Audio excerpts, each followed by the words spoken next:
Mesdames, Messieurs, nous sommes ravis de vous accueillir, Arnaud Herman, moi-même et l'équipe des Colors. Nous sommes ravis de vous accueillir dans ce rendez-vous mensuel en cette rentrée 2024, qui est une rentrée complexe, euh, avec beaucoup d'international qui remplit notre quotidien aujourd'hui de plus en plus, et pour faire un peu un temps de réflexion en ce moment de septembre sur ce qui se passe dans ce contexte qui induit beaucoup de transformations pour les entreprises, pour l'économie, donc dans ce contexte international, européen, français, liés à nos enjeux de durabilité. Alors, je voudrais tout d'abord remercier nos deux experts qui vont venir challenger un peu mon introduction, mon commentaire d'actualité. Et vraiment, je les remercie sincèrement de venir apporter leur analyse propre. Alors, sur le plan international, il se passe beaucoup de choses côté Nations Unies. On verra ce qu'il faut en penser. Et Niels Pedersen, qui est le délégué général du pacte mondial, très, très en phase avec cette actualité internationale. Donc, nous fera le point aujourd'hui sur les orientations, les forces-faiblesses de ce contexte. Et je suis particulièrement heureux d'accueillir quelqu'un que j'estime énormément, qui est un analyste de la vie économique de très longue date, Éric Le Boucher, aujourd'hui éditorialiste aux Échos et qui est un journaliste économique qui a beaucoup, beaucoup éclairé un peu la vie économique et des entreprises de très longue date dans énormément de médias importants.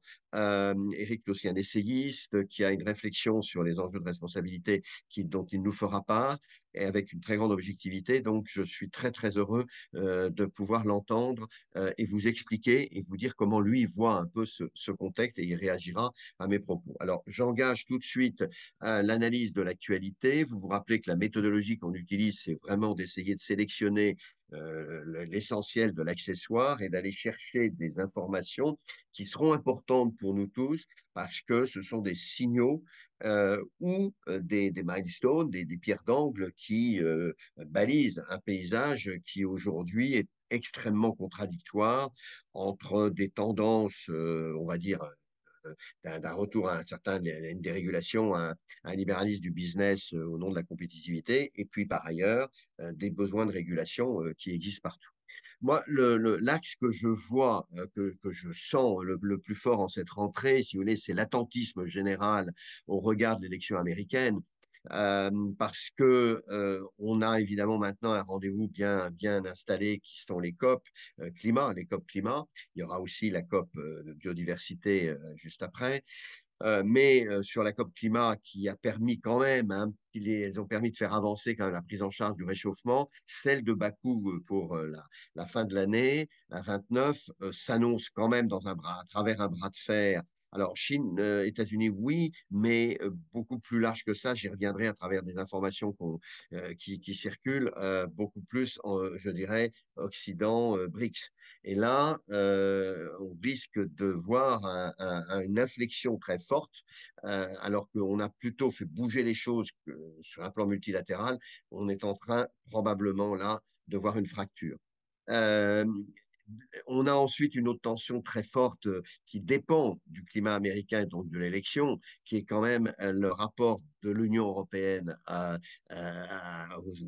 l'ensemble du jeu économique, avec là aussi une recherche un peu de modèle. Alors, la nouvelle commission, Madame Ursula der Leyen s'efforcera de rendre compatible compétitivité et durabilité. Mais enfin, pour l'instant, on voit bien qu'il y a des cordes de rappel économiques qui viennent aujourd'hui atténuer beaucoup ce qui a été fait sur le plan du Green Deal. Et là, l'Union est vraiment au pied du mur aujourd'hui.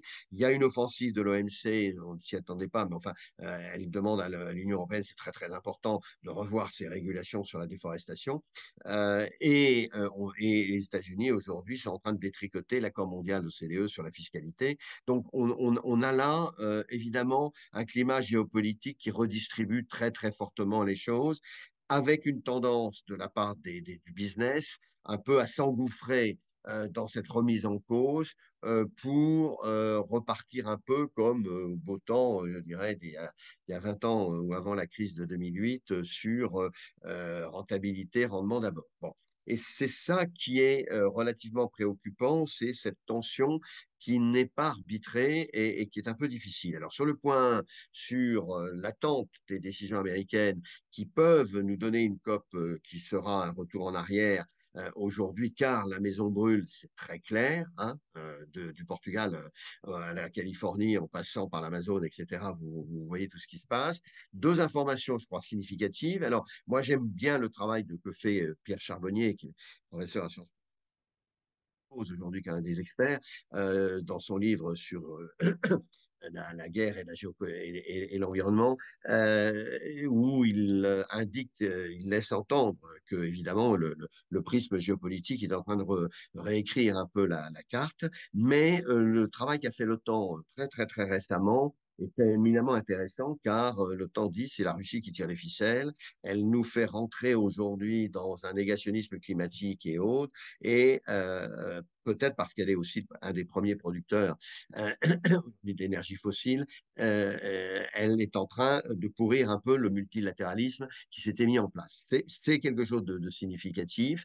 Dans les autres informations internationales, je dirais, là, qui sont sur le feu, c'est le cas de le dire, on a sur le méthane vraiment des inquiétudes et en même temps pas mal d'études qui disent traitons mieux ce sujet car là, on ferait faire des progrès importants.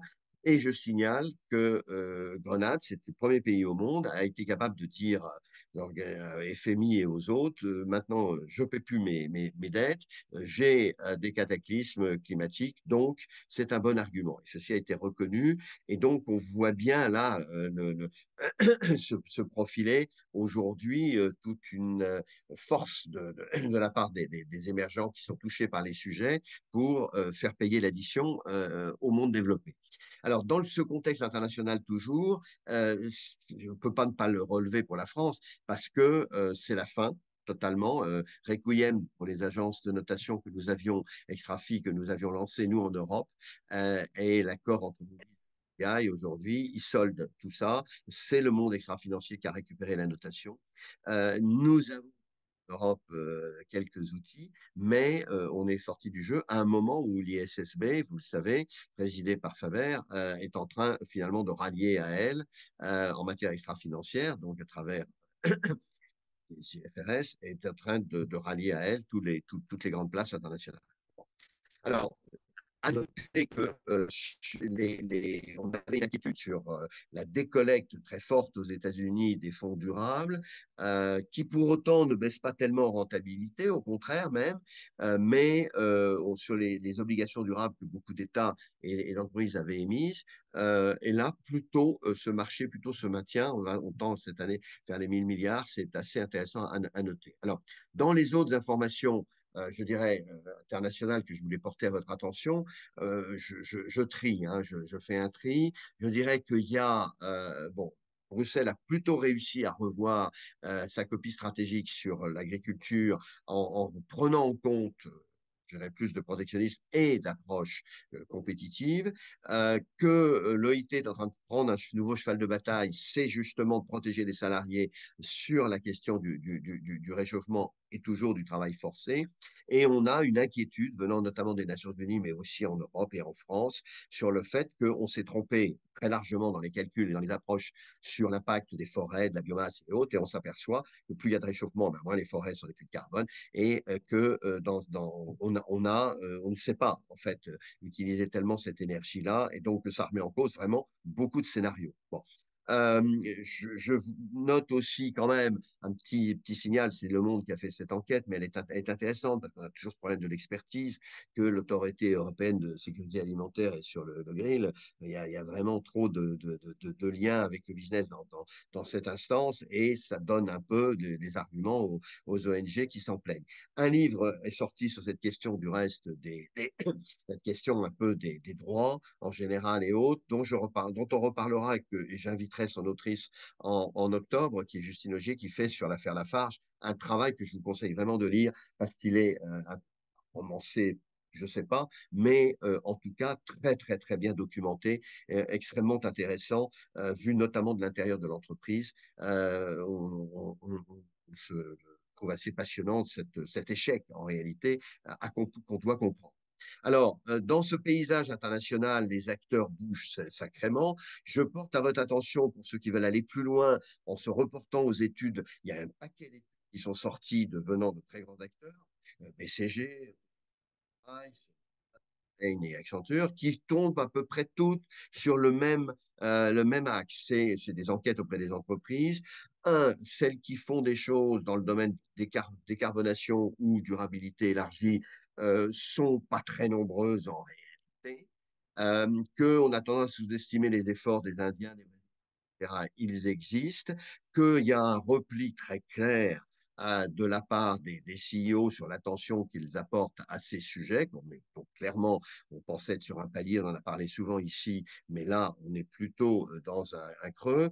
Il y a vraiment aujourd'hui un mouvement en arrière qui est significatif, que traduisent notamment très très bien l'étude de Bain.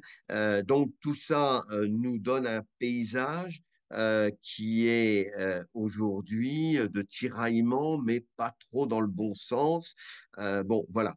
Je dois signaler quand même le bilan qu'a fait dans les Échos Bernard Thibault. Il est intéressant. Il présidait le groupe qui suivait la dimension sociale des JO.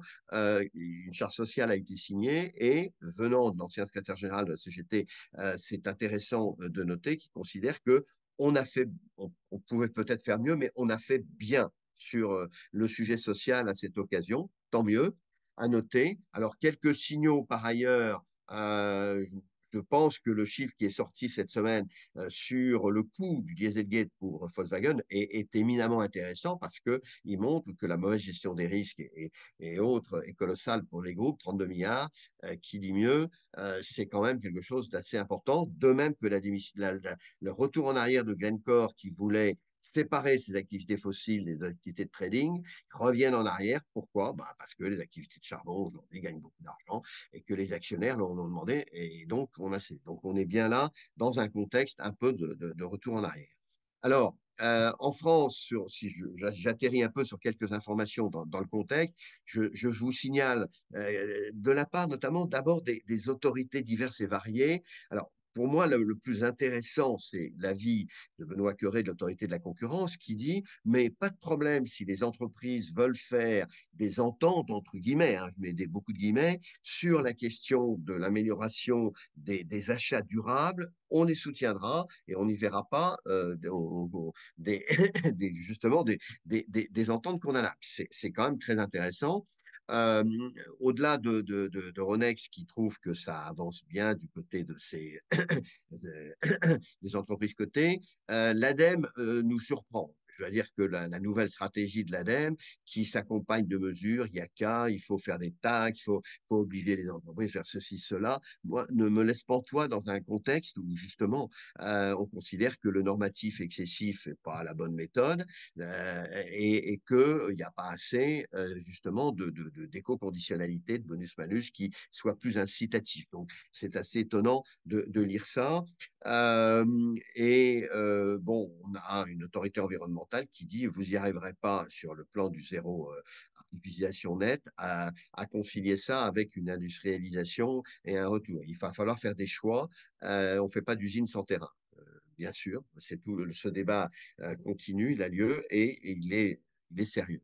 Alors, il y a eu, je vous renvoie pour ceux qui s'intéressent, l'étude annuelle de Greenflex sur la consommation durable. Ça avance, ça progresse, même si, je retiens la conclusion, la majorité, je dirais beaucoup de Français attendent à mieux consommer, certes, mais ne sont pas prêts à y sacrifier le pouvoir d'achat. On le savait. Et la petite information qui a circulé beaucoup de Danone qui dit le Nutri-Score me dérange sur certains produits, donc je ne l'utilise plus, elle est quand même intéressante à noter de la part de quelqu'un qui a été quand même, qui a voulu donner des leçons sur tous ces sujets et qui là se trouve un peu pris, pris elle-même sur sur le grill. Bon. Alors, dans les prises de position que je signale pour aller vers la conclusion, intéressante, moi j'étais très surpris de la conférence de Xavier Niel, mais je pense que c'est Éric Le Boucher nous donnera un avis beaucoup plus pertinent tout à l'heure. Est-ce que la question c'est comment devenir milliardaire en 2024 ou est-ce que c'est à quoi sert un milliardaire? Bon, mais bon, c'est assez étonnant comme prise de position et comme angle. On peut le commenter.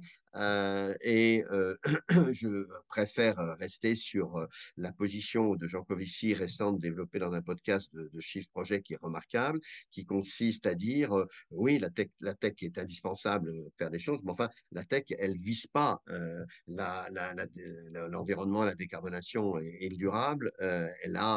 Elle a une fonction de performance en soi, une finalité de performance, et ça quand même, il faut le savoir. Bon.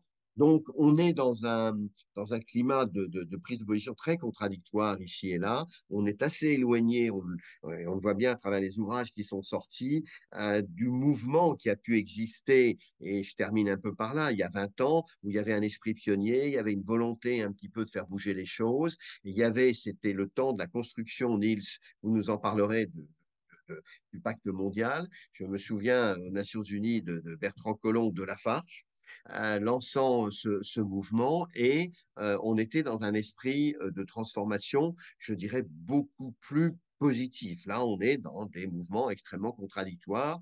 Donc, je signale quelques livres qui sont en train de sortir pour ceux qui sont familiers des droits humains, le remarquable travail de Philippe Sands sur l'histoire de la Cour de justice et beaucoup d'autres ouvrages, dont l'écologie de guerre de Charbonnier que je signale aussi.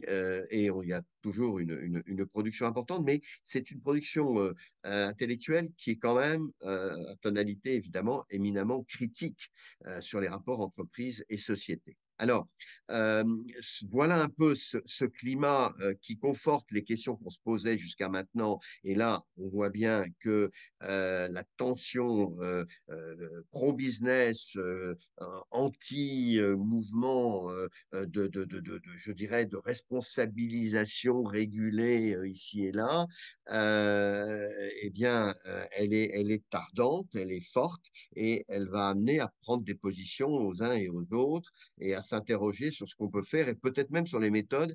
Et le mois dernier, vous avez eu la conférence de CSR Europe qui a lancé son mouvement pour mieux articuler les directions durables et la Commission européenne. Eh bien, je pense que la réflexion sur la méthode est aujourd'hui probablement la plus urgente.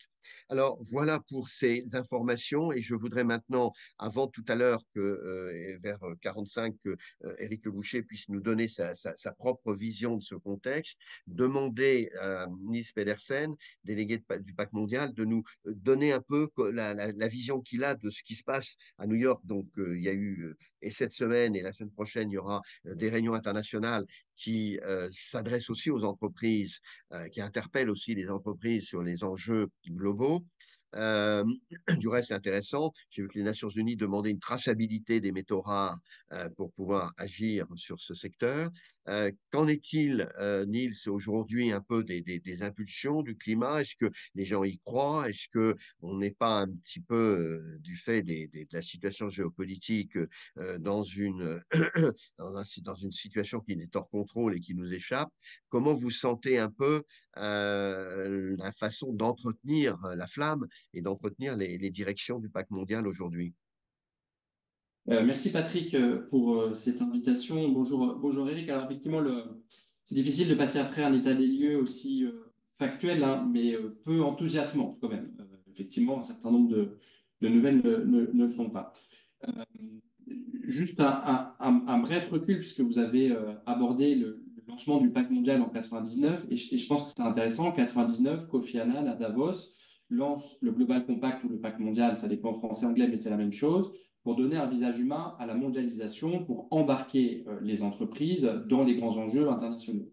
99, alors on va le faire brièvement, c'est un peu l'année de ce qu'on appelle la fin de la mondialisation heureuse, sous réserve qu'elle ait été vraiment heureuse, mais en tout cas, de la façon dont Eh oui. elle était présentée, que la mondialisation était source d'émancipation des pays, des individus au travers du commerce, et que ça permettait effectivement, après le mur de Berlin et après, bien avant les années 70, de pouvoir avoir un commerce rayonnant. Et donc, Kofi Annan a bien l'intuition, et on l'a vu avec les émeutes de Seattle, que ça n'était pas vrai, que la société civile n'était absolument pas alignée, en tout cas en globalité, sur ces enjeux, d'une part, et d'autre part aussi, l'idée de ce pacte entre le secteur privé et les Nations Unies, c'est de transformer les Nations Unies, d'amener une transformation de cette organisation qui ne fait pas que du maintien de la paix et de donner la place à la société civile dans son ensemble, en intégrant évidemment les entreprises et la société civile. Et c'est important parce que ce mouvement a donné lieu effectivement à la naissance du pacte mondial pour reconnaître le rôle du secteur privé dans les enjeux internationaux et par la suite, évidemment, aussi avec l'agenda 2030. J'y reviendrai dans un instant. Ce qui est intéressant aujourd'hui, et vous l'avez décrit dans le contexte, c'est que le contexte actuel, évidemment, ce que je veux dire est une lapalissade, mais n'est pas le même qu'il y a 20 ans, mais c'est malheureusement, en contexte géopolitique, dégradé. Si on regarde aujourd'hui, vous avez parlé effectivement des États-Unis, les BRICS, on parle du global, du sud global, le nord, on voit bien une fragmentation du monde. Les conflits aujourd'hui géopolitiques sont extrêmement importants. Je pense évidemment à l'Ukraine, ce qui se passe au Moyen-Orient, mais aussi au Soudan. On en parle très peu, mais ce qui se passe au Soudan Oui, a aussi des conséquences extrêmement importantes en Afrique et donc dans le monde entier. Le canal de Suez, donc on voit bien les enjeux, sachant qu'on oublie aussi que cette année, c'est une année d'élections partout dans le monde où le personnel politique est renouvelé, et ce qui veut aussi dire que quand vous renouvelez le personnel politique, et on l'a vu en France, il y a un temps de latence plus ou moins conséquent, plutôt conséquent en France pour le moment, vous n'avez donc pas d'interlocuteurs pour discuter les uns avec les autres, avec vos homologues, qu'ils soient européens, les collectivités ou au niveau des Nations Unies. Donc ce changement-ci, il ne faut pas le minorer, ce changement politique sur l'ensemble de la planète a été important. Alors, pour les Nations Unies, effectivement, c'est une année importante. Le sommet de l'avenir se tient la semaine prochaine aux Nations Unies à New York durant l'Assemblée générale. Et la question de la coopération internationale et de la paix est centrale. On va commencer par ça. Un monde qui est instable géopolitiquement est un monde instable pour tout le monde, pour les politiques et les entreprises, et on le voit bien dans les matières premières. Et donc, la priorité pour les Nations Unies, c'est de permettre de retrouver une stabilité, évidemment, à la fois en Ukraine, au Moyen-Orient et en Afrique, plus dans les autres conflits, je ne vais pas tous les énumérer, et que tant qu'on n'aura pas résolu ces conflits-là, malheureusement, la situation actuelle ne va pas s'améliorer. Et ça a une conséquence extrêmement concrète. Quand on discute avec les chefs d'entreprise membres du pacte mondial, le court terme qui était il y a quelques années 2, 3, 4, 5 ans, aujourd'hui le court terme c'est quelques mois et le long terme c'est 1, 2, 3, voire 5 ans. Le long terme c'est encore 5 ans maintenant, ouf, ça paraît une éternité. Donc on voit bien aussi que pour l'entreprise, à partir du moment où la visibilité d'un certain nombre de programmes d'action n'existe plus, évidemment, en termes de stratégie et aussi de planification, c'est extrêmement compliqué dans un monde non seulement fragmenté, mais instable, qui effectivement génère énormément de tensions. Mais on l'a vu aussi avec le Covid, et je pense qu'il ne faut pas sous-estimer, au-delà de l'aspect sanitaire, que ce monde, pendant 1 à 2 ans, ne s'est pas parlé. Physiquement, il y a eu des échanges par Zoom, Teams, etc., mais ne s'est pas réuni, ne s'est pas parlé. Et en termes diplomatiques, ça a aussi été une catastrophe en termes de relations humaines. Et on sait aussi que les relations humaines sont importantes. Et je pense qu'il ne faut pas l'oublier non plus dans les enjeux géopolitiques et diplomatiques qui sont les nôtres. Pour l'entreprise, évidemment, c'est compliqué. On le voit au niveau de nos différentes études. Alors, en précisant bien que les Nations Unies ont confié au pacte mondial d'être vraiment cet interlocuteur du secteur privé au sein des Nations Unies, ça ne veut pas dire que d'autres agences et d'autres organes ne discutent pas avec le secteur privé, évidemment, mais que le pacte mondial est vraiment l'organisme. C'est comment emmener cette transformation aussi du monde. Et je voudrais revenir sur un chiffre important qui a été annoncé aussi par les Nations Unies en juillet dernier, c'est le chiffre de 17%. Aujourd'hui, 17% des objectifs de développement durable sont atteints. oui. 17%. Voilà. Donc, à échéance 2030, vous voyez la marge qui nous atteint. Donc, évidemment, ça va dans le Ce qui veut contexte que dire, vous Niels, avez, ce qui veut dire que 83% ne sont pas atteints. ne sont pas atteints. Mais, parce que tout est dans la nuance, et je voudrais arriver dans la nuance. D'abord, je vais mettre un peu de bonnes nouvelles. D'abord, on a un agenda commun. Et je pense qu'il faut ne pas l'oublier que l'agenda 2030 est un agenda commun partagé par l'ensemble des États, voté à l'unanimité en 2015 par les États membres, qui se met en œuvre et qui donne un cadre commun pour l'ensemble des États membres. Je le cite, c'est-à-dire qu'à partir du moment où un certain nombre d'États, et je vais donner deux exemples concrets, les États-Unis et la France, développent un certain nombre de politiques publiques ou de politiques internationales sans s'intégrer dans un agenda partagé par les autres, par définition, ça crée des complexités puisque chacun développe ses propres agendas qui visent les mêmes objectifs, mais qui ne disent pas la même chose. Et donc, en termes de coordination et de partenariats internationaux, ça devient compliqué puisque finalement, chacun mène son agenda et l'entreprise qui veut aussi être partie prenante bah, se retrouve un tout petit peu éclatée entre ces différents agendas et elle a du mal à suivre ou à comprendre les intérêts des uns et des autres. Ça veut dire aussi que dans les enjeux mondiaux qui sont les nôtres, vous avez parlé de biodiversité, de réduction des gaz à effet de serre, ce sont des enjeux mondiaux. Et donc, on a besoin évidemment de grilles d'analyse internationales. Pour le climat et la biodiversité, c'est assez clair. Mais sur l'ensemble des enjeux qui sont les nôtres, la vie aquatique, c'est l'année de l'océan Oui. cette année, la France accueillera le sommet des océans. On a besoin d'une grille de lecture commune partagée qui, par moment, est évidemment un peu oubliée. Et donc, trop souvent en France, on réduit le développement durable aux enjeux climatiques. C'est évidemment un aspect important, mais on sait bien que le développement durable sont des Oui. enjeux socio-économiques et environnementaux qu'on morcelle beaucoup trop, ce que fait, à mon avis, beaucoup moins l'entreprise. OK. Et donc, on voit aussi que ce débat-là est compliqué, et néanmoins, pour être positif, dans la mise en œuvre des ODD, j'ai dit 17% dans le monde, néanmoins, en Europe et en France, les résultats sont plutôt bons, sont contrastés, puisque la France est cinquième aujourd'hui dans la mise en œuvre. Ça ne veut pas dire que ça se passe magnifiquement bien en France, c'est-à-dire que globalement, la situation, finalement, pas si négative que ça, on va le dire comme ça, ce qui n'enlève pas un certain nombre d'enjeux, évidemment, en termes de politique publique ou d'entreprise. La question derrière tout ça, c'est comment l'entreprise intègre les enjeux de durabilité dans son modèle d'affaires pour se transformer. Moi, ce que j'observe, et c'était aussi votre question, Patrick, c'était, et vous l'avez dit dans les éléments, c'est finalement ça recule. Effectivement, le débat public est contrasté et complexe. Les États-Unis, ce qu'on dit en anglais, ce backlash, cette controverse permanente sur l'ESG est extrêmement puissante et violente. Le débat Oui. sur les SB, la CSRD, ce qui se passe en Europe, ce débat public, il est là et je ne le nie et je ne passe absolument pas pour silence. Néanmoins, ce que je constate de la part des entreprises, c'est qu'il y a le débat public, il y a le débat politique et puis il y a le temps de l'action. Il y a le temps de l'action puisque l'entreprise se déconnecte aussi du temps politique, c'est-à-dire que sur un certain nombre de sujets, je prends l'accord de Paris, la trajectoire est fixée, alors ça ne veut pas dire qu'on la respecte, mais la trajectoire est fixée, l'agenda 2030 fixe les trajectoires, et donc l'entreprise peut s'intégrer dans ces trajectoires pour agir. Et je vais vous donner un exemple très concret que j'ai pu échanger avec des chefs d'entreprise, me dire, effectivement, aux États-Unis, le débat public fait qu'on ne veut plus parler de SG, d'ODD, de décarbonation. Aujourd'hui, ils ne veulent plus l'entendre. Alors, avec des nuances, les Texans ne veulent plus l'entendre, les New-Yorkais en parlent tous les 4 matins, la Californie finalement définit un certain nombre de standards qui ne sont pas les standards fédéraux, mais que finalement les entreprises ont des enjeux en Californie respectent quand même les standards californiens, quand bien même ils ont un siège social au Texas. Donc, c'est déjà un peu plus complexe aussi que ce qu'on peut bien le dire dans la presse. Mais moi, j'entends des chefs d'entreprise dire, OK, très bien, le débat public ne veut plus entendre parler, c'est pas grave, je vais changer mon wording.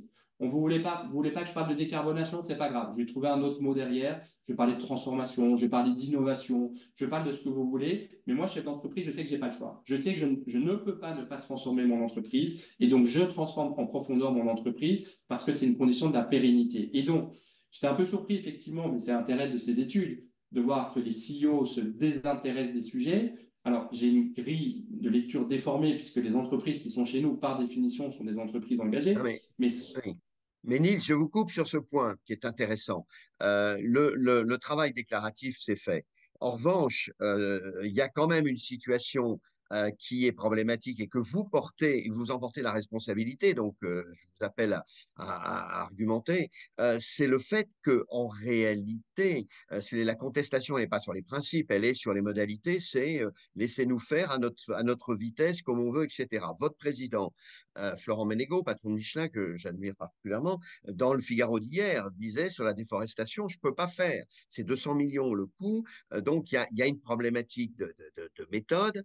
Ça ne va pas. Donc, alors, je ne je suis pas vous suis porte-parole sur de le. Michelin. Non, non, mais je ne suis pas Non, porte-parole de non, mais Michelin, mais au sens, je cet termine exemple, l'analyse pour vous pousser, c'est que il faut sortir des déclarations générales. Sur les déclarations générales, on est d'accord. Vous avez fait le job, mais sur le comment, c'est Alors, autant un problème de régulateur, et Éric Le Boucher le sait mieux que quiconque, il en parlera, autant un problème de la part des acteurs publics qui sur la méthode, ont beaucoup de progrès à faire, qu'un problème de volonté aussi du business sur la méthode. Et c'est là où on vous attend, c'est sur le oui, comment. alors je vous donne deux exemples, Patrick, mais je vous dis que je ne suis pas pour parler de Michelin, mais je vous prends l'exemple de Michelin qui est intéressant. Ce que dit Florent Ménégo, il dit, je suis pour la réglementation, et il le dit à chaque fois, il n'y a pas de remise en cause du principe.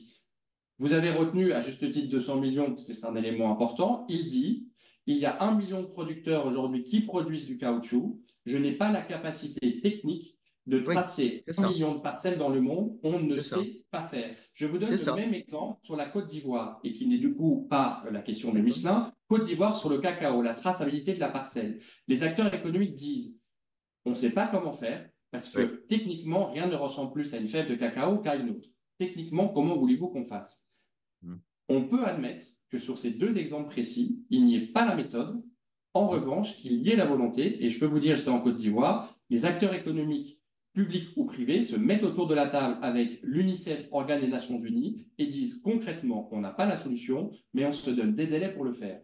Et il C'est faut ça le point l'accepter, intéressant aujourd'hui. C'est ça le et sujet c'est là qu'il intéressant. faut accepter, et ça a été dit dans vos études, la coopération. C'est-à-dire qu'aujourd'hui, les acteurs trop souvent ou les États trop souvent sont convaincus d'avoir la réponse tout seuls, ne veulent pas coopérer. Et c'est pour Voilà. ça que je reviens dans un cadre volontaire et que cette coopération-là, elle n'est pas facultative, elle est indispensable. Et que Voilà. si les acteurs ne se mettent pas autour de la table pour faire des compromis, et c'est bien le problème, c'est pour ça que j'ai commencé aujourd'hui pour dire la fragmentation du monde fait qu'il y a beaucoup moins de compromis, les compromis existent. Et je donne un exemple, puisque vous me challengez, donc je suis là pour ça. Le Oui, salaire décent, le living wage. Pendant oui, plusieurs années, les Nations Unies, l'OIT, les organisations syndicales, les entreprises se sont réunies autour d'une table pour parler du problème. Je vais être schématique. Il y a quelques années, qu'est-ce que c'est que ce machin? C'est des principes, c'est des exactement. bonnes intentions, formidable, bravo, mais ok, Mm, merci, au revoir. Ça relève des États, du salaire minimum. Nous, on s'en occupe exactement. pas. Ce qui est intéressant dans cet exemple, c'est qu'on articule à la fois la réglementation et l'engagement volontaire. Et Oui. l'engagement volontaire, il est extrêmement puissant parce que quand les entreprises se mettent autour de la table avec la puissance publique et les ONG pour débattre dans le bon sens du débat, pour trouver du compromis, des consensus, ça donne le living wage. Vous parlez de Michelin. Michelin l'a mis en place dans l'ensemble des entreprises de ses filiales. L'Oréal en France, et non seulement en France, mais s'est engagé sur l'ensemble de sa chaîne de Oui, valeur d'ici oui, 30, Schneider, etc. Et que donc ces discussions, et je peux comprendre que ça peut donner du palabre, etc., parce que bah, c'est le cas, on a besoin d'échanger et de partager, donnent de la méthode. Et le pacte mondial, pas tout seul, encore une fois, l'OIT et les ONG, ont mis en place un certain nombre d'outils pour que très concrètement, les entreprises membres ou pas du pacte mondial puissent intégrer le salaire décent et répondre aux enjeux mondiaux. Et donc, c'est pour ça que j'insiste sur évidemment la réglementation qui est indispensable, mais les engagements et ce temps de coopération, c'est tout l'enjeu du sommet du futur, de dire qu'en termes de gouvernance, on ne pourra pas y arriver s'il n'y a pas un respect mutuel de part et d'autre. Et Alors, je donne avant, un autre exemple, Patrick, un autre exemple sur le pétrole et le gaz parce que c'est positif. Moi, j'entends beaucoup de chefs d'État africains de dire on n'a pas de problème pour arrêter l'exploitation du pétrole. OK, vous les Européens, vous nous dites qu'il faut arrêter. Par contre, qui paye? Qui paye? Qui paye bien, pour les 50% de jeunes qui ont moins de 30 ans en majorité sur l'Afrique pour construire des infrastructures? Personne ne veut payer aujourd'hui. oui. Alors, c'est là où merci d'avoir effectivement poussé un peu plus loin l'analyse, car c'est là que sont les sujets qui fâchent. Mais on vous attend, pour terminer, avant de passer la parole à Eric, on vous attend quand même d'une manière qui est plus proactive. Moi, je ne vois pas beaucoup d'acteurs, d'organisations, alors internationales comme vous ou nationales, aujourd'hui se saisir de ceci autrement que sur le ton de la plainte, on peut pas, c'est pas possible, etc. Et en termes de propositions, d'expérimentation, etc., d'incitation. Je pense que plus il y a une difficulté à faire et plus le monde professionnel doit se triturer le cerveau pour trouver des solutions. Sur les salaires décents, je souscris à ce que vous avez dit, Niels, tout à fait, mais je ne vois pas le mouvement derrière qui encourage à suivre Michelin, L'Oréal, etc. Je ne l'entends pas. C'est ah bon, c'est des Alors, initiatives séparées, ce sont des. Donc, est-ce que vous entraînez? Est-ce que vous arrivez à entraîner? je vais vous répondre très concrètement, Patrick. Le pacte mondial est une organisation initiative des Nations Unies. Nous ne faisons pas du plaidoyer. Ce n'est pas notre mission, je ne le dis pas du tout en comparaison avec des Oxfam ou d'autres. Leur métier, c'est pas que du plaidoyer. Notre mission n'est pas du plaidoyer. Notre mission, c'est d'outiller. C'est d'outiller, et l'outillage, c'est pas du descendant. Nous avons décidé de vous donner ces outils. C'est de l'outillage qui est construit. Et j'ai bien conscience que c'est très compliqué à expliquer publiquement que se faire des réunions pendant des années peut être efficace. Je résume évidemment et je grossis le trait. Mais nous sommes de l'outillage, de la coordination entre le public, le privé et les Nations Unies. Moi, ce que je vois dans les faits d'entraînement, et vous parlez de Florent Ménigaud, preuve que c'est un fait d'entraînement, puisque ces annonces nous permettent d'en parler et entraînent d'autres acteurs, il y a une difficulté. Et aujourd'hui, vous l'avez soulevé sur la déforestation, on est tous d'accord sur les principes. La question, c'est comment on fait. Et je pense qu'il faut accepter, et ça pose la question aussi du contrat social, pas que français ou européen, c'est-à-dire à quoi on renonce, qu'est-ce qu'on veut faire différemment, et qu'est-ce qu'on est prêt à expérimenter et quels risques on est prêt à prendre. Et vous avez parlé Mm. de la question des enjeux technologiques, et l'intelligence artificielle est un exemple qui fait aussi partie du sommet, Un exemple vu parfait.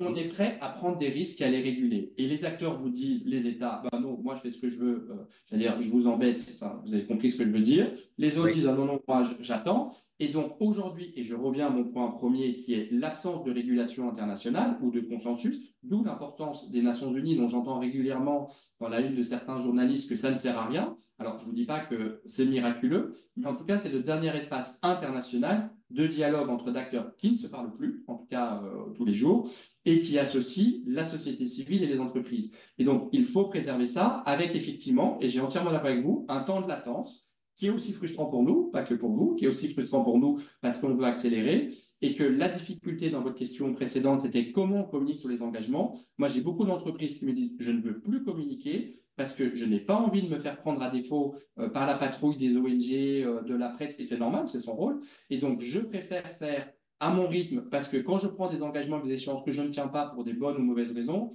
je me fais massacrer par mes parties prenantes extérieures. Et donc, parfait. effectivement, Mm. il y Mm. a un temps de silence qui fait qu'on ne communique, et à la limite, tant mieux, que Alors, quand c'est réalisé. puissiez-vous avoir raison, Niels. Merci infiniment d'avoir joué le jeu de pousser vraiment l'analyse du contexte. Et il y a, je pense, dans les forces aujourd'hui, des éléments positifs que vous avez soulignés. Alors, maintenant, on va peut-être demander, puis on reviendra dans les questions-réponses que Arnaud Herman tout à l'heure animera. On va demander à Éric Le Boucher, et merci encore Éric d'être là, de revenir avec son recul et sa vision à la fois historique, économique, géopolitique du sujet. Comment il voit ça? Éric, je te félicite parce que ce que tu as écrit dans les Échos sur le capitalisme responsable est pas très répandu en réalité. Or, on court derrière ce mythe un petit peu et bon, ça m'a intéressé de voir que tu plaidais pour qu'on progresse dans ce domaine et que on cherchait un peu des progrès. Comment vois-tu ce contexte de rentrée et la réaction à ce rapport entre géopolitique, entreprise, tensions économiques et demandes de la société civile? Merci, Eric. Ton son, on n'entend pas le son, il faut que tu mettes le... Tu es sur mute, à ce que je vois. Voilà, Oui, tu voilà, m'entends? c'est bon, c'est bon. Voilà. Écoutez, bonjour à tout le monde. Merci de m'avoir invité.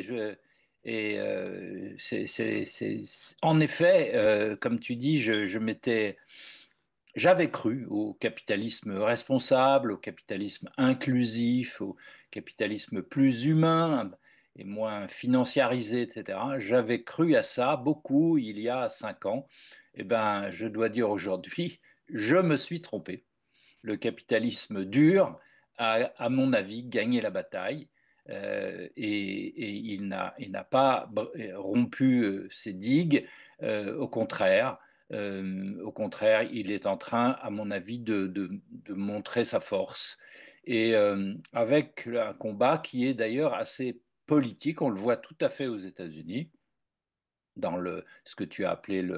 le retour de bâton, etc., la chute des investissements Mm. ESG, et puis l'ensemble du Parti républicain incroyablement mobilisé contre, parce que l'ESG, c'est le wokisme, c'est-à-dire c'est grosso modo le socialisme, entendez le communisme. Donc, donc, donc le Parti républicain, c'est quand même la moitié de l'Amérique, Mhm. euh, est violemment, violemment contre. Et je sens donc, au fond, que l'ESG a provoqué une contre-révolution un peu partout dans le monde. Et donc, on a un retour d'arrogance du capitalisme brutal qui dit, mais qu'est-ce que c'est que ces histoires? Ce que je vous propose, ce modèle que nous avons, ça marche. Ça a créé des milliards d'emplois dans le Sud, ça a sauvé beaucoup de gens dans la pauvreté. Et puis, d'accord, ça fait quelques dégâts dans certaines vieilles vallées industrielles d'autrefois, mais c'est ça la période schumpeterienne et tout ça est bon. Et d'ailleurs, regardez, le chômage aux États-Unis est au plus bas historiquement et les salaires remontent. Hein, de quoi vous me parlez du ESG, du social? Les salaires remontent, c'est ce que veulent les gens, pas autre chose. Eh bien, leur salaire, à cause du fait, tout simplement, du fait qu'il y ait un chômage très bas, que le rapport de force a basculé au profit du labor. Et donc, bah, écoutez, ça se passe très bien. Qu'est-ce que vous nous faites avec tous ces règlements, tous ces rêveries socialistes? Ça suffit.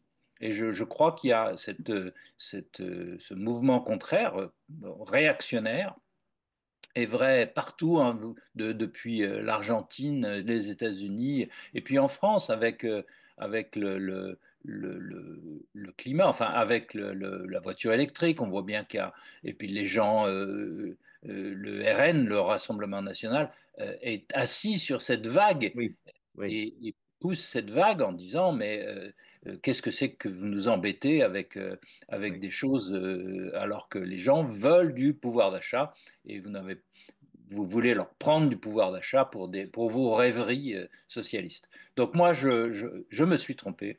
Je crois que le capitalisme libéral a gagné la partie. Voilà, c'est une vision négative. Mais après, après, quand on regarde les choses plus finement, E, S, G, il faut séparer en trois. Il y a E, il y a S et il y a G. Environnement, vous l'avez dit, Niels, euh, beaucoup de choses avancent. Parce Mm. que les entreprises ont compris en effet qu'il fallait se décarboner, et même au Texas, je pense que, évidemment, il y a des entreprises qui veulent vivre du pétrole, et elles veulent continuer à vivre du pétrole autant que c'est possible, c'est-à-dire sans doute encore 30 ou une trentaine d'années, je ne sais pas, 40 ans même peut-être. Elles veulent continuer à produire du pétrole et à gagner des dollars avec ça.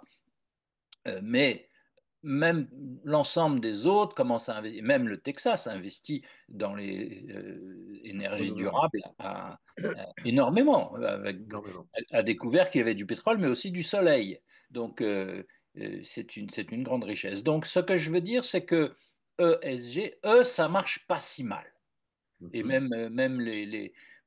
même les gouvernements, Niels Mm. l'a dit aussi concernant la France, c'est pas si mal. On avance un peu, on fait des choses. Donc, il y a les entreprises qui commencent à se décarboner sérieusement parce qu'elles savent que aussi il y a une menace qui est sur la consommation. C'est-à-dire que les ménages, les opinions publiques sont complètement partagées sur cette histoire. Elles veulent en même temps, si je puis dire, Mm. du climat et du pouvoir d'achat. Oui. Et elles ne veulent pas avoir à choisir entre les deux. C'est ça Mhm. toute la Ouais. difficulté. Et les entreprises ont bien compris qu'elles ne pouvaient pas être anticlimatiques. Ça, c'est vrai pour Total, parce qu'évidemment, ils vendent l'essence, donc on ne peut pas faire autrement. Mais et même Total investit lui aussi dans les événements, dans les énergies durables énormément. Donc Oui, enfin. toutes les entreprises ont compris c'était dans leur intérêt de se décarboner et d'être le plus propre possible. Même les agriculteurs ont compris. Ça leur coûte cher, ça leur pose énormément de difficultés, mais ils ont très bien compris qu'effectivement le modèle productiviste chimique précédent, et il fallait tourner la page et avoir une agro écologie qui est beaucoup Mm. plus Oui. durable et qui représente l'avenir. Donc tout le monde a compris, je crois que Ça avance peut-être pas assez vite, ça on est certes, on est d'accord. Ce qui n'avance pas à mes yeux, mais Niels pourra y répondre, c'est le tiers-monde, c'est-à-dire Les émergents. il faudrait plus de 100 milliards, on le sait, investis du nord au sud sur ces sujets-là, et ça, c'est des promesses qu'on ne tient pas. Ouais. Donc on ne peut pas priver ces pays du Sud de développement, donc forcément ils se développent avec du charbon, c'est quand même, ou du gaz, c'est ce qui coûte le moins Ouais. cher. Donc le E avance quand même. Le S avance aussi dans la mesure où, enfin, c'est très ambigu, il faut dire en deux temps. Ça avance sur les salaires, ça avance pas du tout sur les changements de système de gestion des entreprises. Je pense que les salaires montent parce qu'il y a du chômage qui est à 0, à 3% aux États-Unis. Dès que le chômage remontera, les patrons reprendront la main et les salaires augmenteront moins. Mais la question du S est aussi déterminée beaucoup par la technologie. Les technologies ne sont pas favorables, c'est d'ailleurs tout le problème, ne sont pas favorables aux salariés. Ouais. Et donc, puisque Mm. la Mm. technologie permet une substitution du capital au travail, et Eh donc, oui, tant qu'on a ça, ce sera très difficile d'aller plus loin sur le S. Il faudrait imaginer des technologies, certains y pensent, des technologies qui soient favorables aux salariés et non pas contre le salarié. Donc le S avance, disons, à claudique. Claudique. Quant au G, alors moi, je pense que le G, il est bloqué à cause oui, à cause de la politique, à cause de la droite, si on veut, on va appeler ça la droite, mais dans le monde entier, cette contre-révolution dont je parlais, je crois oui, que là, c'est vrai aussi. Alors, à ça s'ajoutent les circonstances géopolitiques bien de, sûr. du combat entre la Chine et les États-Unis, c'est essentiel pour comprendre quoi que ce soit à ce qui se passe dans le monde, et le retour de la guerre en Russie, etc.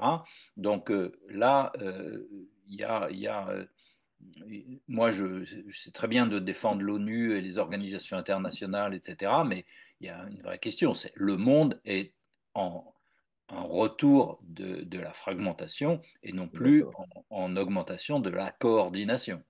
Moi, c'est ce que je vois. Oui, oui, Voilà. Donc la gouvernance, et même sur le capitalisme lui-même, c'est-à-dire la forme des entreprises, je crois que là, ça n'avance pas beaucoup.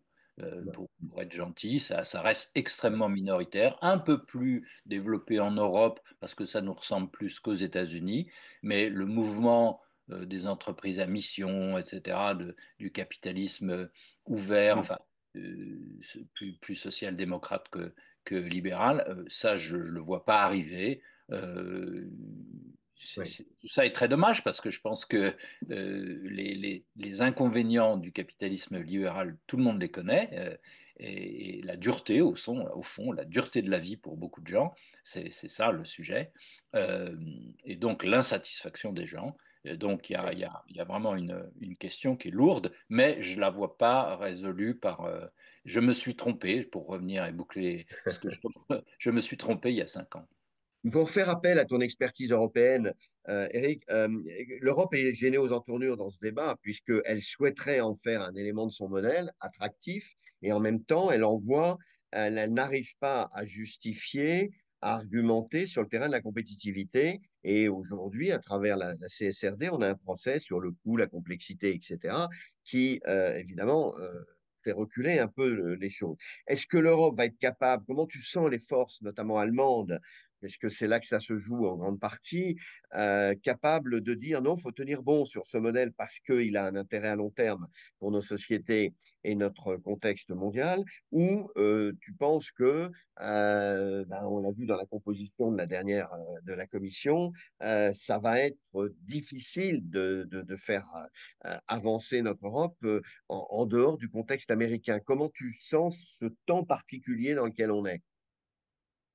Ben, c'est plutôt des interrogations, parce qu'effectivement, Oui, la question allemande est centrale. Est-ce que oui, les Allemands, je crois qu'ils ont compris que leur modèle parapluie américain, gaz soviétique et débouché chinois était mort. ils ont compris, mais les Allemands, ils ont une caractéristique, ils sont assez lents dans la réflexion, parce qu'ils réfléchissent sérieusement au bout des choses, etc. Après, ils vont vite dans l'exécution. Mais on en est à peine au début de la réflexion.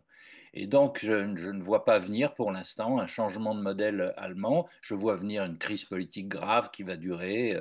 Euh, voilà, on va passer à la CDU qui va gagner, mais sur quelle base, je ne sais pas. Par contre, pour aller sur le sens de ta question, sur le modèle européen et autres, on- on- le vrai sujet, c'est le rapport Draghi a mis le doigt dessus. C'est-à-dire, faute d'innovation, faute d'investissement, on ne contrôle plus rien. On est contrôlé par les autres. Et donc, soit l'Europe, moi je le pense vraiment, fait un coup de rein comme le propose Mario Draghi, soit je vois vraiment l'Europe s'effacer Oui, doucement, incapable de remonter la pente en technologie et donc incapable d'être comment dire, de réaliser son fameux modèle. On va être les plus propres du monde, oui, le oui, capitalisme le plus propre, le capitalisme le plus social et tout le bazar. Tout ça, c'est du baratin parce oui. que on n'a pas les technologies. On n'a pas capable d'investir et de maîtriser les technologies. Donc on se fait arroser, enfin on se fait esclavage, comment Mm. dit-on, on est rendu esclave par les technologies des Américains et des voilà. Mais la réussite en aéronautique, quand même, et d'autres, et quelques autres domaines, nous pousserait à penser que c'est jouable. Mais il faudrait vaincre, là c'est plutôt le rapport de l'État, il faut vaincre les frontières actuelles, reconstituer des pôles technologiques pan-européens, etc. Je veux dire, la messe n'est pas dite, Eric. La messe n'est pas Ah, dite. c'est-à-dire que là, on a un rapport hein, qui c'est Ouais. formidable, excellent, le rapport Draghi. Ben, il est quand même, il est écouté à Bruxelles, mais dans les capitales, il est mis à la poubelle. Il faut quand même voir les choses. Les gens ne veulent pas. Quand on veut passer le budget de l'Europe de 1% à 4%, comme propose Mario Draghi, personne n'imagine que c'est faisable. Personne. Mm, mm, Donc, mm, mm, on considère que c'est une rêverie. Et, mm, et voilà, donc mm. l'Europe, elle est surdéterminée par sa géoéconomie générale. Oui. Est-ce qu'elle peut faire des progrès dans son coin sur le E, sur le S? Non, elle fera des petits progrès et ce sera d'ailleurs rendu à son débit, ce sera plutôt rendu comme négatif, comme des freins encore à l'initiative, au dynamisme des capitalistes. Voilà. Mm. C'est une invitation, ceci, mais pour moi, je ne l'interprète pas comme un élément pessimiste, ce constat qui complète l'analyse volontariste de Niels Pedersen au niveau international. Je pense que ce que tu dis là nous invite simplement à revisiter quand même un peu des schémas. Alors, et moi, je confesse aussi qu'on a cru dans l'utopie un peu RSE, pensant qu'elle transformait les choses tout en permettant le progrès technologique avancé. Je pense il faut accepter aussi ce moment de remise en cause pour en sortir peut-être des capacités de penser, d'agir renouvelées. Et que c'est une invitation, je trouve, au monde du durable, parce que souvent j'écoute les directeurs de développement durable attentivement et ils sont pris entre le feu croisé de leurs dirigeants qui demandent de faire de la compliance souvent, et puis la pression de la société qui voudrait que nos entreprises soient innovantes sur ce terrain. Voilà. Et donc, je pense que c'est une invitation, ce contexte assez préoccupant, à voir comment on peut rendre compatibles toutes ces voies de progrès. Il n'est pas dit qu'on ne puisse pas être compétitif et sociétal à la fois, si je puis me permettre de le dire ainsi.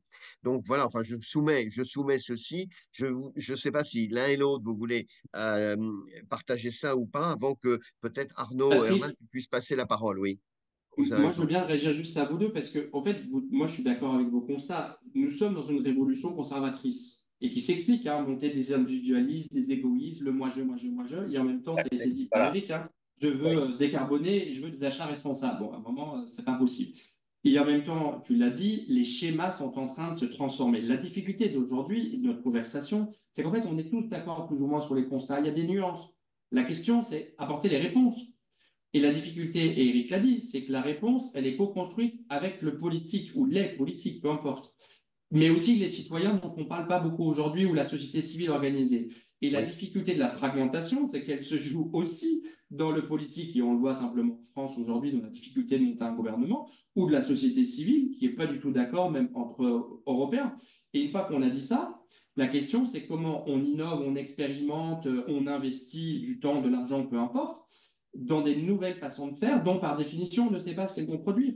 Et c'est là où je reviens sur le court terme, c'est que la difficulté que nous avons tous dans nos cadres de schéma de pensée depuis 70 ans, c'est que tout est foutu par terre et qu'on ne sait pas quoi produire.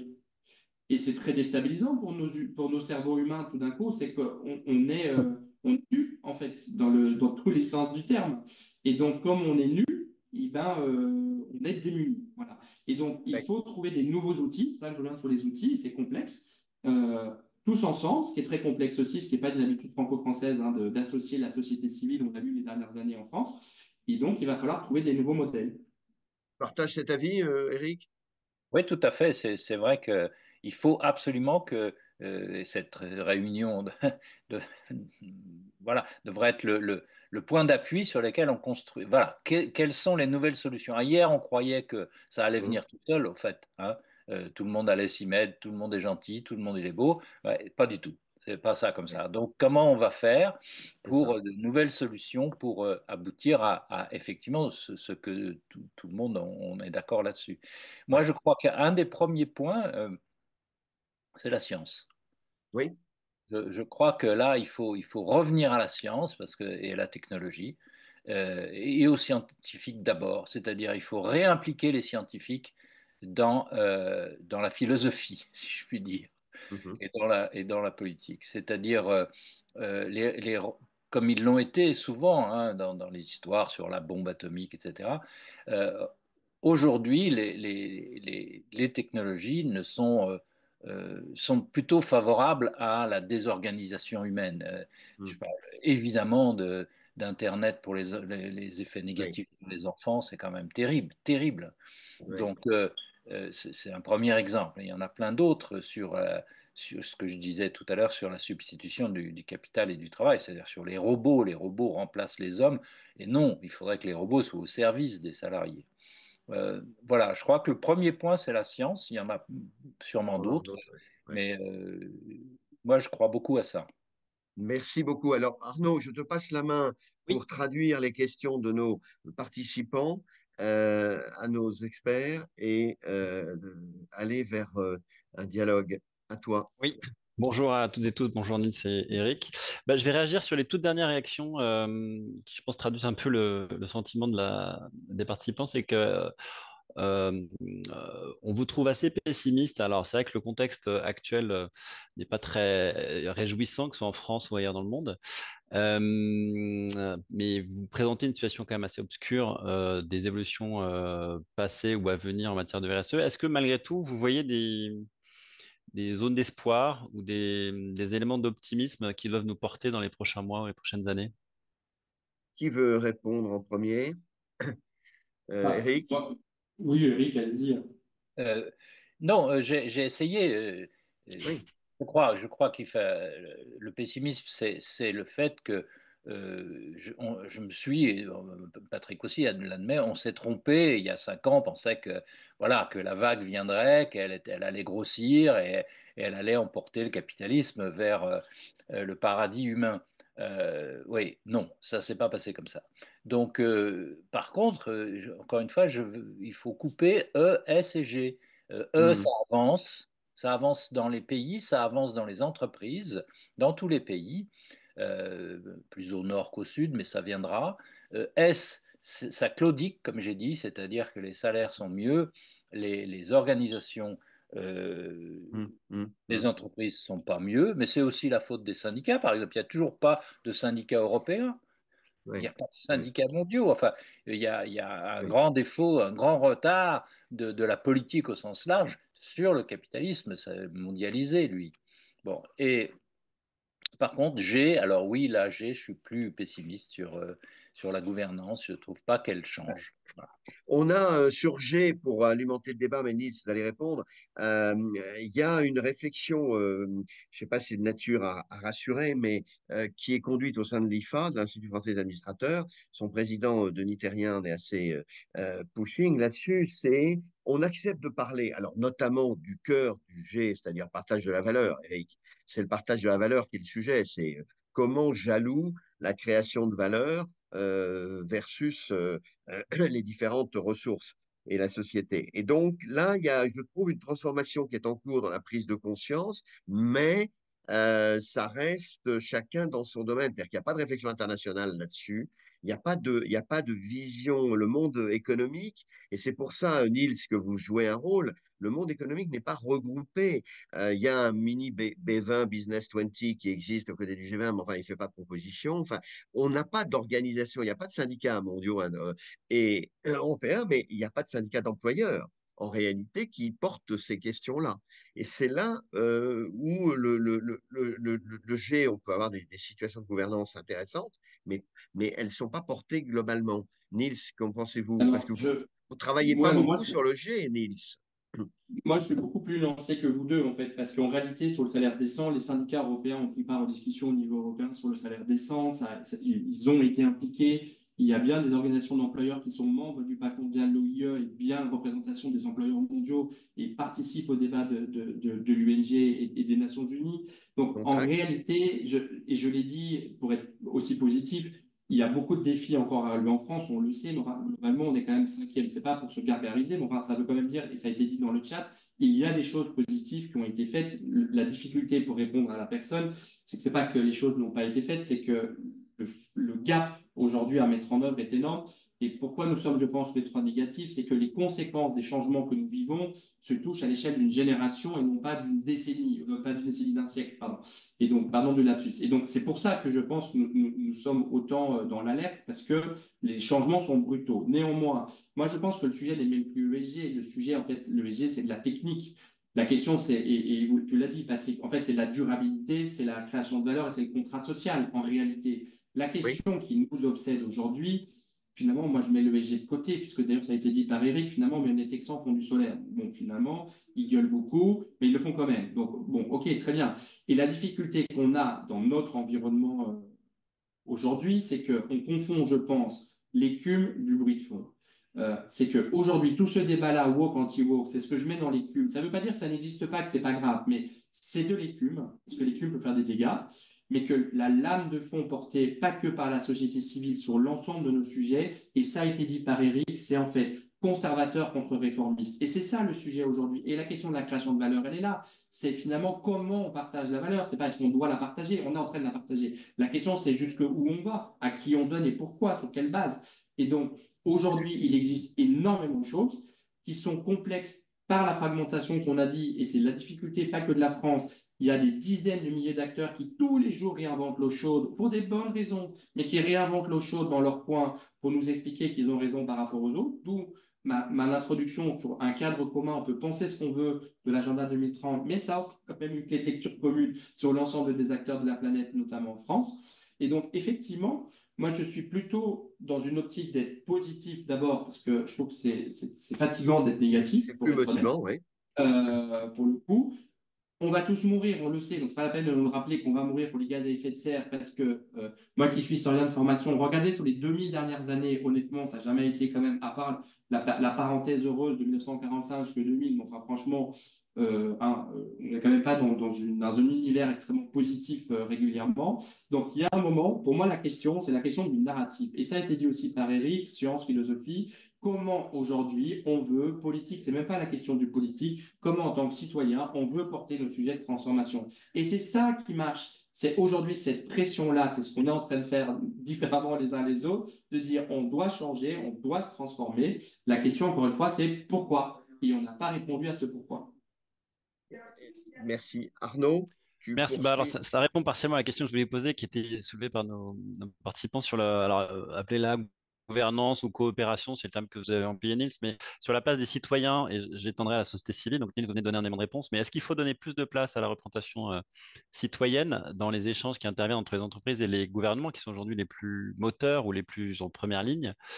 Et une deuxième sous-question, c'est faut-il le voir comme un élément un peu monolithique qui doit intervenir au niveau national ou international, ou est-ce qu'il n'y a pas une place plus importante à octroyer au territorial? Qui veut répondre à ça?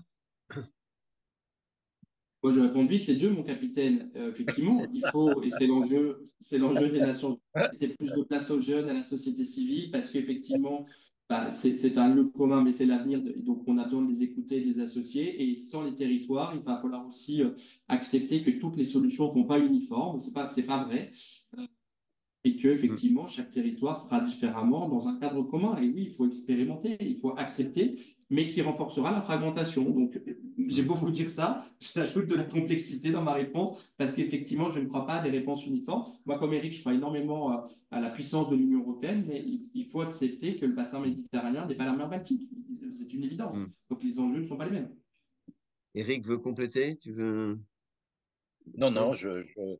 Alors, euh, moi, je trouve intéressant cette partie-là parce que, en fait, moi, j'aime beaucoup ce que Niels apporte en distinguo écume et mouvement de fond. C'est l'analyse que fait mon ami Andrew Winston, qui est probablement le meilleur expert aujourd'hui de ces questions aux États-Unis. Je vous conseille d'aller sur son blog. Et Andrew dit, en gros, vous inquiétez pas, toute cette vague républicaine anti-ESG, elle fait son job idéologique, mais les mouvements de fond sont plus forts et les entreprises sont réalistes et voient bien les réactions négatives. Il y a un moment, il faut qu'elles prennent en compte. Et moi, je pense que ce qu'on traverse là, c'est le fait, et là, ça me renvoie à Global Compact, Neil, c'est que on n'est pas dans un moment comme on a connu dans les années 90-2000, où on avait un portage par des grands chefs d'entreprise. C'est-à-dire que là, les chefs d'entreprise s'énervent un peu de voir qu'on leur impose. Alors, ils ont laissé filer, et en fait, le régulateur s'est entendu avec les ONG. En Europe, c'est le cas. C'est-à-dire que les textes qui sont imposés sont des textes qui ont été coécrits avec les ONG, donc qui sont très normatifs, fondamentalement, et assez peu empiriques. Mais parce que le business a laissé faire. Et maintenant, le business dit, attendez, là, il faut revoir la méthode, mais simplement, donc, le discours que l'on a est un discours un peu d'appel à modifier les choses, et pas forcément, je le partage volontiers, de refus des évolutions. Mais simplement, on n'a pas de gros porteurs. Moi, je ne vois pas trop dans le paysage des chaînes d'entreprise qui, justement, se mouillent pour dire, attendez, on va faire autrement, mais on va faire.